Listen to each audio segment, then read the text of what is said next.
Hello everyone, मैं Naveen Dable, lecturer CSE from government polytechnic college Jhalawar. तो आज इस वीडियो में जो हम डिस्कस करने वाले हैं वो है बटन के ऊपर हम इवेंट कैसे अप्लाई करते हैं। तो बटन के ऊपर इवेंट कैसे अप्लाई करते हैं ये हमने पिछले वीडियो में भी देखा था थोड़ा सा। तो आज हम थोड़ा ब्रीफ इंट्रोडक्शन देखा था हमने पिछले वीडियो में। तो आज हम थोड़ा डिटेल में देखेंगे कि उस दिन हमने एक बटन के ऊपर इवेंट अप्लाई किया था। आज हम मल्टीपल बटन क्रिएट करेंगे और उसके ऊपर मल्टीपल इवेंट्स अप्लाई करेंगे। तो वो कैसे करते हैं वो हम देखने वाले हैं आज के इस वीडियो में। तो हम पिछले वीडियो के लास्ट से ही शुरुआत करेंगे आज भी। तो बटन इवेंट आज हम पढ़ेंगे पार्ट 1। तो ये पिछले वीडियो में मैंने बताया था ये प्रोग्राम। तो आप इनहेरिटेंस के थ्रू एक क्लास बना रहे हैं जेफ्रेम क्लास की। जेफ्रेम क्लास को इनहेरिट किया है मैंने और एक नई क्लास बना रहा हूँ माईफ्रेम। और इसके अंदर मैंने एक बटन क्रिएट किया, एक कंटेनर का ऑब्जेक्ट बनाया और ये माईफ्रेम क्लास का एक कंस्ट्रक्टर बना रहा हूँ मैं। इसके अंदर c equal to this dot get content pen. चूँकि मैंने ये लास्ट वीडियो में पूरा एक्सप्लेन कर चुका हूँ तो इस वीडियो में थोड़ा जल्दी देखेंगे इसको। c dot this dot get content pen. तो यहाँ पर ये जो गेट कंटेंट पेन है ये आपको दे देगा आपके फ्रेम का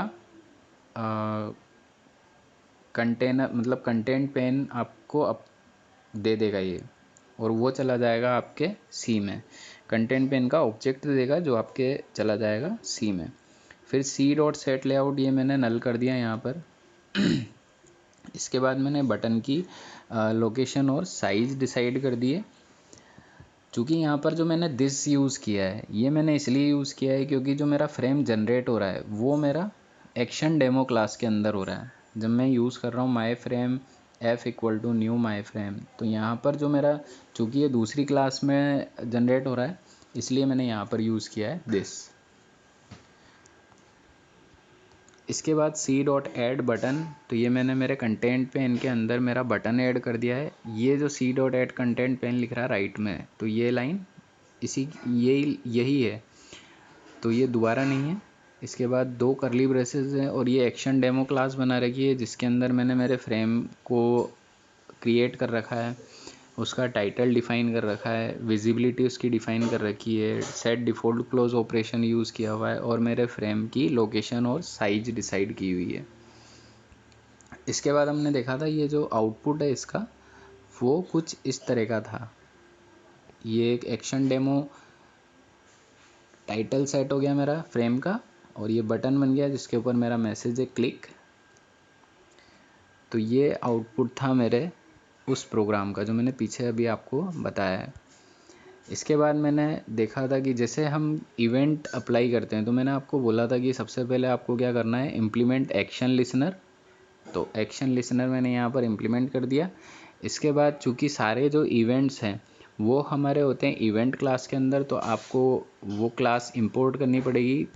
तो import Java dot AWT dot event dot star और सेमीकोलन। तो ये आपने इवेंट क्लास को इंपोर्ट कर लिया है। इसके बाद मैंने बोला था आपको एक्शन लिसनर क्लास के अंदर एक मेथड होता है एक्शन परफॉर्म्ड, तो वो आपको ओवरराइड करना पड़ेगा। जब हमने इसको सेव करके एग्जीक्यूट किया था तो आप देख रहे थे यहाँ पर कि आपको एरर मिल रही थी कि आपने एक्शन परफॉर्म्ड जो मेथड है उसको ओवरराइड नहीं किया है। तो आपको पहले उसको ओवरराइड करना पड़ेगा। जो नेक्स्ट स्टेप वो था कि आपने ये एक्शन परफॉर्म्ड मेथड को ओवरराइड किया। ओवरराइड करने के बाद आपको क्या करना था, जब आप इसको रन कर रहे थे तो तब भी बटन के ऊपर क्लिक करने के बाद कुछ नहीं हो रहा था। तो नेक्स्ट स्टेप था हमारा बटन के ऊपर जो हमने एक्शन लिसनर बनाया है उसको ऐड करना था। तो उसके लिए हमारा मेथड था button dot add action listener और मैंने दिस है फ्रेम के लिए। तो मैंने अप्लाई कर दिया button dot add action listener. ये मैंने मेरे बटन के ऊपर जो एक्शन लिसनर बनाया है उसको ऐड कर दिया। अब जब हम इसको एग्जीक्यूट कर रहे थे तो ये मेरा जो बैकग्राउंड का कलर था इसने फ्रेम का वो कर दिया येलो। तो अब हम पिछले वीडियो के अंदर ये प्रोग्राम देख चुके थे। अब हम इसके आगे देखेंगे आज कि आगे हम मल्टीपल बटन कैसे क्रिएट करना है और उसके ऊपर अलग अलग इवेंट कैसे अप्लाई करने हैं। तो स्टार्ट करते हैं। तो buttons namely red, yellow and green. तो जो मैंने मेरे क्लास बनाई थी माई फ्रेम, उसके अंदर मैंने एक ये बटन क्रिएट किए। जैसे पहले मैंने एक बटन क्रिएट कर रखा था, अब मैंने 2-3 बटन क्रिएट कर दिए, बटन 1, बटन 2, बटन 3। और मैंने इनके नाम स्पेसिफाई कर दिए। जो टेक्स्ट दिखेगा आपको बटन के ऊपर वो दिखेगा रेड, येलो और ग्रीन। तो ये था मेरा एक स्टेप, मतलब मैंने बटन क्रिएट करे जे बटन क्लास के। नेक्स्ट जो करेंगे वो बटन की लोकेशन सेट करना। तो बटन की लोकेशन मैंने सेट कर दी, बटन 1 डॉट सेट बाउंस 100,50। और ये मतलब इस तरह से मैंने इनकी तीनों की लोकेशन और साइज डिसाइड कर दी है। इसके बाद button 1 dot add action listener this, मैंने यहाँ पर बटन 1 पे एक्शन लिसनर अप्लाई कर रखा है। तो यहाँ पर हम देख रहे हैं c dot add button, c dot add button 2, c dot add button 3। अब मैंने ये तीनों जो बटन है मेरे कंटेंट पेन के अंदर ऐड भी कर दिए हैं। तो अभी तक सब ठीक है। इसके बाद ये मेरा जो एक्शन परफॉर्म्ड मेथड था, ये मैंने ओवरराइड भी कर दिया। नेक्स्ट हम देखते हैं, जब मैं ग्रीन के ऊपर क्लिक करूँगा तो मेरा कुछ आउटपुट नहीं आएगा। जब मैं येलो के ऊपर क्लिक करूँगा तो भी मेरा कुछ आउटपुट नहीं आएगा, क्योंकि मेरे जो येलो और ग्रीन बटन है वो है मेरे रेस्पेक्टिव बटन 2 और बटन 3। तो आप देख रहे हैं यहाँ पर मैंने बटन 2 और बटन 3 के ऊपर ऐड एक्शन लिसनर किया ही नहीं है। तो जब मैंने ऐड एक्शन लिसनर नहीं करूँगा बटन 2 और बटन 3 के ऊपर, तो इन पे कोई इवेंट भी परफॉर्म नहीं होगा, क्योंकि मैंने यहाँ पर बटन 1 के ऊपर इवेंट अप्लाई कर रखा है। तो जब मैं बटन 1 के ऊपर क्लिक करूँगा तो मुझे आउटपुट मिल जाएगा। क्या मिलेगा? C dot set background colour dot yellow. तो बैकग्राउंड कलर मेरा येल्लो हो जाएगा जब मैं किस पे क्लिक करूँगा, रेड वाले बटन के ऊपर। तो ये मेरे बटन्स हैं। और यहाँ पर मैंने क्या किया, अब देखिए आप, यहाँ पर मैंने एक्शन लिसनर ऐड कर दिए हैं। बटन 2 और बटन 3 के ऊपर भी मैंने एक्शन लिसनर ऐड कर दिए हैं। अब क्या होगा, जब मैं ग्रीन के ऊपर क्लिक करूँगा तो भी मेरा आउटपुट येलो आ रहा है बैकग्राउंड में, और जब मैं येलो के ऊपर क्लिक करूँगा तो भी मेरा आउटपुट येलो आएगा, और जब मैं रेड के ऊपर क्लिक करूँगा तो भी मेरा आउटपुट येलो आएगा। अगर मैं चाहता हूँ कि मेरा जब ग्रीन के ऊपर क्लिक करूँ तो मेरा बैकग्राउंड ग्रीन हो जाए, येलो के ऊपर क्लिक करूँ तो मेरा बैकग्राउंड जो है वो येलो हो जाए, और रेड के ऊपर क्लिक करूँ तो मेरा बैकग्राउंड जो है वो रेड हो जाए। तो ऐसा कैसे करेंगे हम? तो देखिए, अभी तक हमने क्या है यहाँ पर दिया था बटन 1, बटन 2, बटन 3। अब जब हम जिस भी बटन के ऊपर क्लिक कर रहे थे वो स्पेसिफाई नहीं हो रहा था कि मतलब कौन सा बटन क्लिक हुआ है। तो ये सब पे एक ही एक्शन परफॉर्म कर रहा था, और सबका मतलब जो बैकग्राउंड था वो येलो हो रहा था। कंटेनर का आपका जो बैकग्राउंड था फ्रेम का वो येलो हो रहा था। अब हमें डिस्टिंग्विश करना है कि भाई 3 बटन है मेरे, उनमें से कौन सा प्रेस हुआ, ये मुझे पता चल जाए तो फिर मैं उसके अकॉर्डिंग एक्शन ले सकूं। तो मुझे क्या करना है, यहाँ पर जो आपको ये लेफ़्ट साइड में आपको मेथड दिख रहा है, ये माई फ्रेम का कंस्ट्रक्टर बना हुआ है। इसके अंदर ये बटन की लोकेशन डिसाइड कर रखी है और साइज़ डिसाइड कर रखी है, और बटन के ऊपर एक्शन लिसनर ऐड कर रखे हैं, और बटन को मेरे कंटेंट पेन के अंदर ऐड कर रखा है।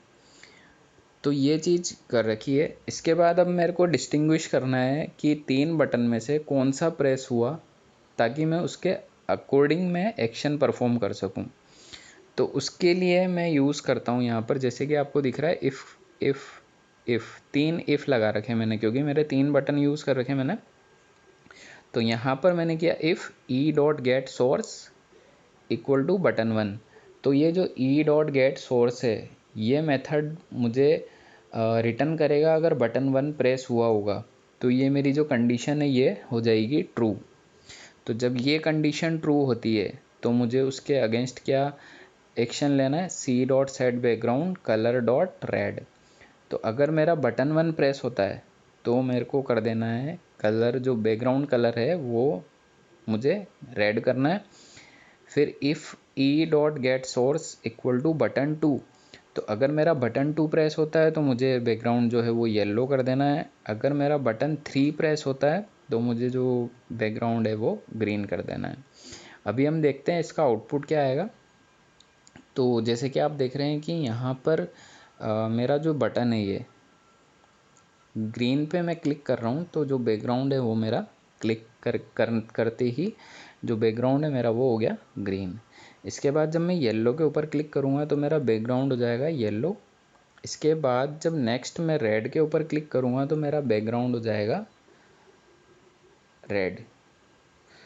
तो इस वीडियो में आपने देखा कि बटन के ऊपर इवेंट कैसे अप्लाई करते हैं। सबसे पहले जो आपने देखा था कि बटन के ऊपर इवेंट कैसे अप्लाई करते हैं, एक्शन लिसनर इम्प्लीमेंट करते हैं, फिर इवेंट क्लास को इंपोर्ट करते हैं, फिर उसके बाद एक्शन परफॉर्म्ड मेथड को ओवरराइड करते हैं। उसके बाद आपका जो बटन है उसके ऊपर आप एक्शन लिसनर को ऐड करते हैं, तो आपका बटन रेडी है इवेंट परफॉर्म करने के लिए। फिर उसके बाद आपने देखा कि जब मल्टीपल बटन जनरेट करते हैं, मल्टीपल बटन बनाए थे जैसे रेड ग्रीन और ब्लू बनाए थे, अगर हम उनको स्पेसिफाई नहीं करते हैं कि मतलब कौन सा बटन प्रेस हो, हमें पता नहीं चल रहा है, तो फिर वो एक ही इवेंट परफॉर्म करेगा। जैसे कि आपने देखा था अभी वीडियो में कि जब हम रेड के ऊपर क्लिक कर रहे थे तो भी बैकग्राउंड येलो हो रहा था, और ग्रीन के ऊपर क्लिक करेंगे तो भी बैकग्राउंड येलो होगा। तो अगर हमें बटन स्पेसिफाई करना है कि मतलब हमें पता चलाना है कि कौन सा बटन प्रेस हुआ है, तो उसके लिए फिर हमने मेथड देखा ई डॉट गेट सोर्स, और उसमें हम मैच कर रहे थे जो भी बटन प्रेस हुआ उससे इक्वल टू बटन 1, बटन 2 या बटन 3। फिर जो हमारा बटन प्रेस होता है उसकी इफ़ की कंडीशन ट्रू हो जाती है और उसके अकॉर्डिंग हम एक्शन परफॉर्म कर सकते हैं। जैसे कि हमने किया यहाँ पर c dot set background colour dot red जब हमारा बटन 1 प्रेस हुआ। इसके बाद c dot set background colour dot yellow जब हमारा बटन 2 प्रेस हुआ। इसके बाद कलर डॉट ग्रीन जब हमारा बटन 3 ये प्रेस हुआ। तो हमारे आउटपुट कुछ इस तरह से थे। तो ये था आपके बटन के ऊपर इवेंट कैसे अप्लाई करते हैं, और मल्टीपल बटन्स हैं तो उनमें डिस्टिंग्विश कैसे करना है कि कौन सा बटन प्रेस हुआ है। तो ये था हमारा वीडियो इसके ऊपर, बटन के ऊपर, बटन इवेंट के ऊपर। तो ये बटन इवेंट का था पार्ट 1। इसके बाद हम देखेंगे इसके और भी आगे पार्ट हैं, पार्ट 2 पार्ट, तो वो देखेंगे हम नेक्स्ट वीडियो में। आज के इस वीडियो में इतना ही, धन्यवाद।